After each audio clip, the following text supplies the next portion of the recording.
Y termino diciendo que yo creo que ya hemos planteado el movimiento de derechos humanos que desde que se aprobó la reforma vienen junta la reforma, es decir, crear este nuevo sistema de justicia acusatorio, pero también al mismo tiempo la contrarreforma, que está básicamente enfocada en todo lo que tiene que ver con delincuencia organizada y con mucho, digamos, restricción a protección y garantías de derechos en ese tema. También en esa parte estaba el tema de la figura del arraigo. En la reforma constitucional se plantea que la figura del arraigo solo será una figura para el ámbito federal y para delincuencia organizada. Todavía los estados lo siguen aplicando porque no hemos llegado al 2016, que sería el periodo para aplicar ya a plenitud la reforma. Pero ¿cuál es el tema? Que ya ahora en la reunión en la conferencia de procuradores de justicia de la semana pasada, los procuradores tanto de la Procuraduría General de la República como de los estados hicieron el acuerdo, ya lo venían discutiendo desde el año pasado, pero ya acordaron que van a promover una iniciativa ante el Congreso para que el arraigo se extienda. Que no solo quede en el ámbito federal y no en delincuencia organizada, sino que sea una figura que se pueda usar en delincuencia común, en delitos graves, combinado con que la mayoría de los códigos de los estados tienen una larga lista de delitos graves. Eso significa otra vez el uso del arraigo no como medida, digamos, excepcional, que en nuestro caso ni así es aceptable porque es contrario a derechos humanos, sino una medida, yo diría, recurrente y muy común para el tema de fincar responsabilidades a presuntos responsables de delitos, ¿no? Eso sería mi visión de las cosas.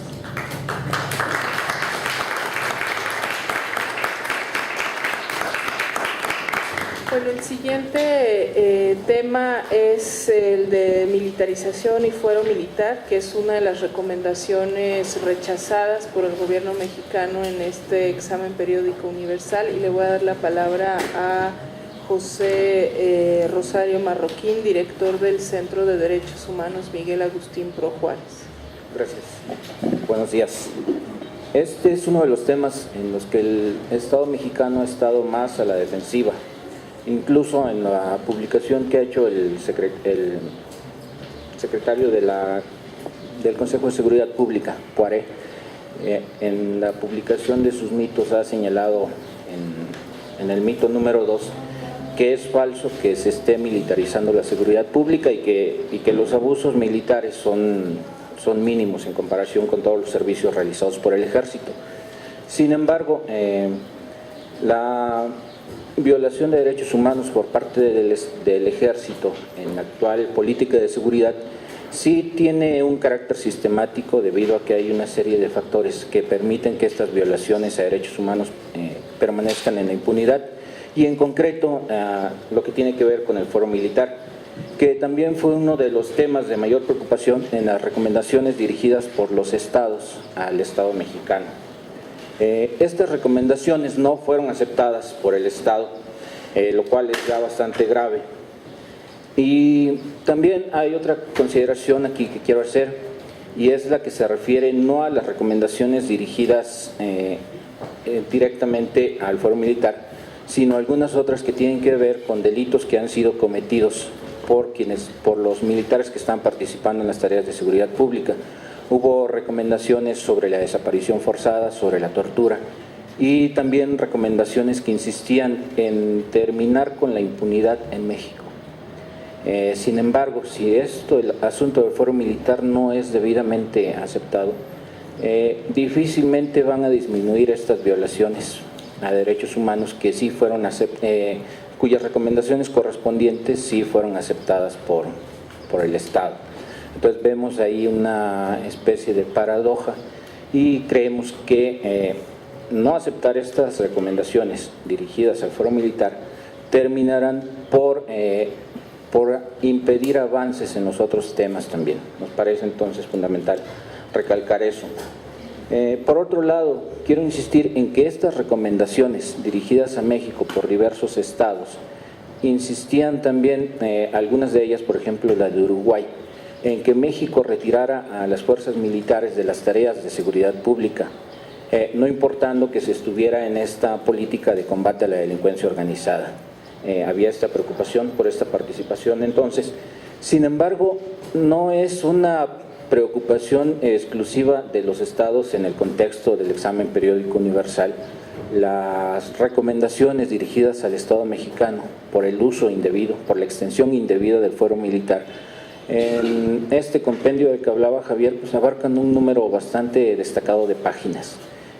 Diversas instancias, tanto del sistema de Naciones Unidas como del sistema interamericano, han insistido una y otra vez sobre el tema.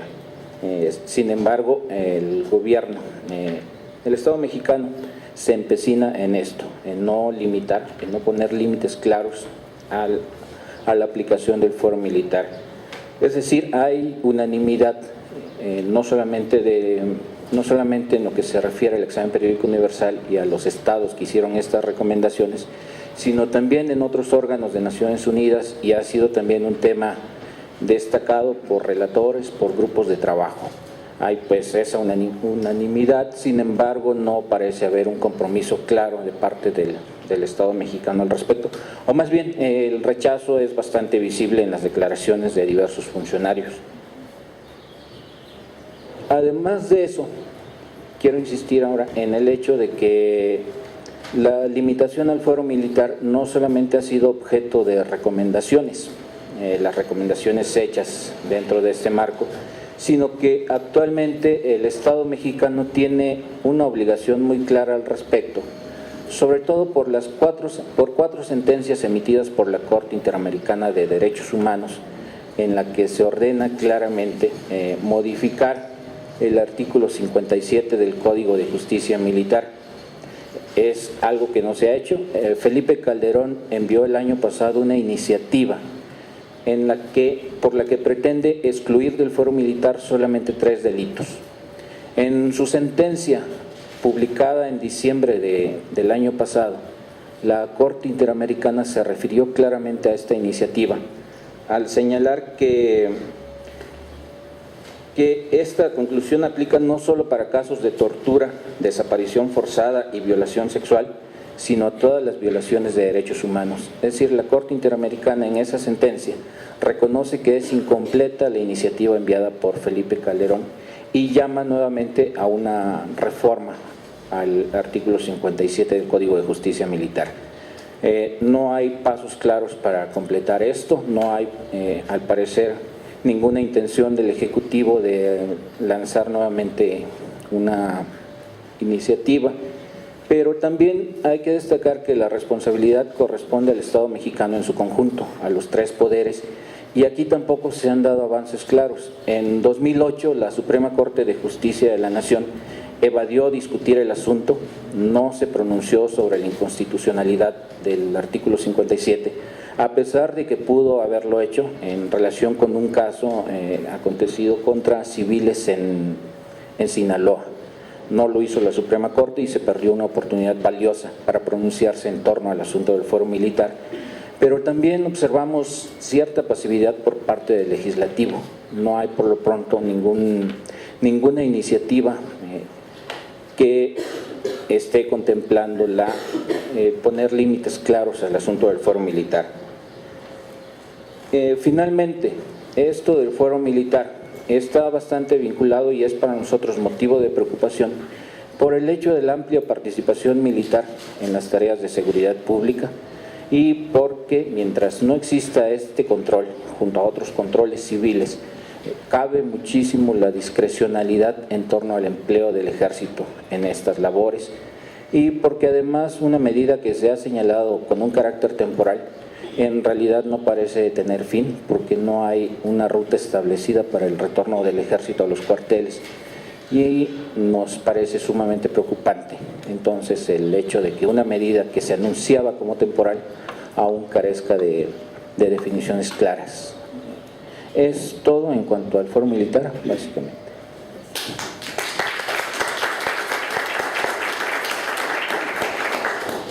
Bueno, el siguiente bloque de recomendaciones que analizaremos se refiere a los derechos humanos de las mujeres y para ello le hemos pedido a Luz Estrada de Católicas por el Derecho a Decidir que presente esta parte. Buenos días y quiero decirles que de las 91 recomendaciones, 13 recomendaciones fueron al tema de mujeres. Específicamente tienen que ver con el tema de discriminación y violencia. Específicamente hace sus recomendaciones enfatizando en las acciones para prevenir la violencia, la implementación de la Ley General de Acceso a una Vida Libre de Violencia, derogación a legislaciones discriminatorias, investigación y sanción a los responsables de la violencia y los asesinatos. Y un punto que me parece muy importante de la recomendación tiene que ver con el esclarecimiento de los asesinatos en Ciudad Juárez.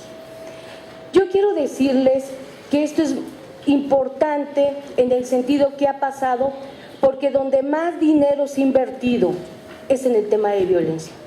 Desde el 2004, con el gobierno de Vicente Fox, se han creado muchas instituciones a nivel federal para ver de qué manera se combate la violencia. Se ha invertido muchos recursos, se ha dado mucha atención supuestamente, pero en la práctica y el impacto, a partir del 2006 tenemos un incremento de la violencia y los asesinatos de mujeres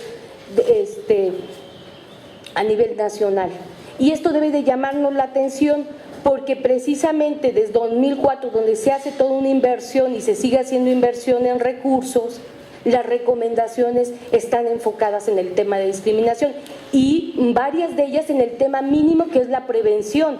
Entonces, esto está, porque es donde el Estado invierte más, donde el Estado, si ustedes revisan sus informes, hay talleres, capacitaciones, una serie de cosas que hace, pero al final de cuentas no está impactando como lo vuelve a hacer el Comité de Derechos Humanos. El año pasado refrenda las recomendaciones hechas por el EPU en el Pacto Internacional de Derechos Civiles y Políticos del 2010, y dice que es importante también tomarlo en cuenta, es que el gobierno tiene que intensificar sus esfuerzos contra la violencia y abordar las causas profundas que están generando el problema. Eso es el problema real, que no entramos a las causas que están generando, y que hoy, con un ambiente generalizado de esta violencia, lo que está generando es que las mujeres sí son las más vulnerables, pero se está invisibilizando estos asesinatos con la delincuencia organizada.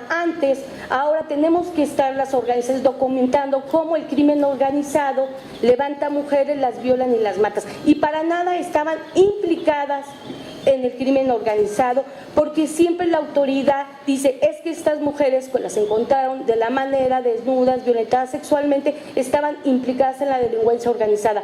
Ningún procurador que hemos estado sentadas hablando cuáles son, no saben, porque realmente no se han consignado los casos, no se investigan. Ese es el problema que tenemos, no llegamos a que se hagan investigaciones.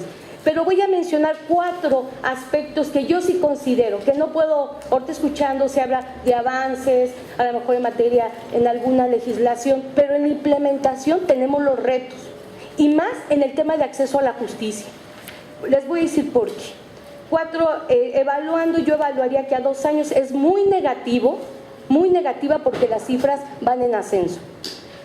Una de las primeras disposiciones fundamentales de la Ley General de Acceso es el banco, la creación de un Banco Nacional de Datos e Información sobre casos de violencia contra las mujeres. Desde el 2007, y daba 90 días para su creación. Hasta hoy, las autoridades encargadas, la Secretaría de Seguridad Pública, justificó la falta de operación debido a que las entidades federativas no integran datos. Entonces no tienen datos, no cuentan con información completa de variables, y por lo tanto nosotros no podemos tener un banco de datos. Estos bancos de datos, ¿para qué es fundamental? ¿Por qué es fundamental? Porque daría los aportes necesarios para saber dónde están la situación de los factores que están generando la situación de violencia y la violencia extrema, que son los feminicidios. Daría los aportes para realmente hacer políticas de seguridad, de prevención, ir viendo de qué manera se va a ir erradicando los asesinatos de mujeres. Nosotras solicitamos 2 veces este año al subprocurador